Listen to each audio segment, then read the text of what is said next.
Higher ed is shrinking, or is it? Today, we're going to be highlighting some of the key metrics that came out of one of the last insight reports that we'll be sure to have a link to in the comment section about overall enrollment numbers in higher ed. And so here's what we actually find. In cutting right to the chase, from this past spring, there was 500,000 more students enrolled in higher ed than there was the previous spring. Here's the numbers.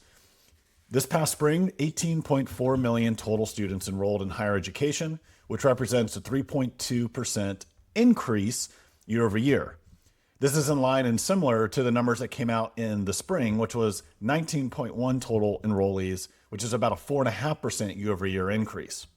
Now, you may be asking, where is the bulk of that increase really coming from? Is it graduate level? Is it undergraduate level? Well, what we see is predominantly in the undergraduate level, with a 3.5% total boost, outpacing graduate school at about a 1.5% increase year over year. What's really interesting is when you start double clicking into, well, what kind of undergraduate studies are we talking about? There's two clear big winners. One is associate degrees with about a 6.3% increase, and the other is non-degree programs at a 4.8%. What does this tell me? This tells me that for both associate degrees, that there's a large popularity rising to have additional affordable gateways to upskill and reskill. And similar from a non-degree program, the boost in certificates and other skills-based training is really appealing.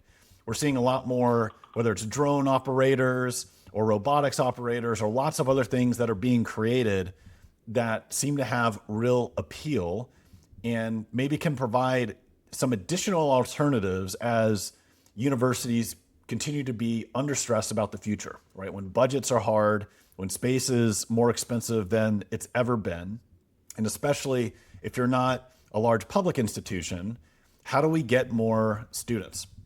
Now, some of the other interesting trends that we're seeing here, about 63% of all adult learners categorized as 25 plus are fully online in 2023. Right, 63%.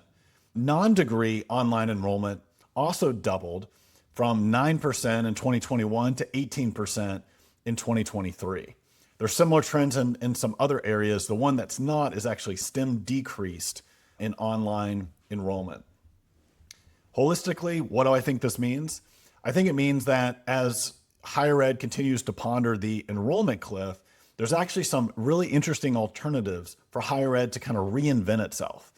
Traditional undergrad isn't going anywhere. Graduate school might not be going anywhere in meaningful ways, meaning we might see a decrease just simply because the total population in undergrad is going to be declining.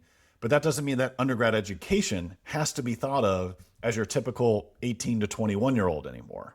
And in fact, what the data seems to be suggesting is that more people are open to being reskilled and upskilled, getting certificates, getting new types of degree pathways to enable them for a better future.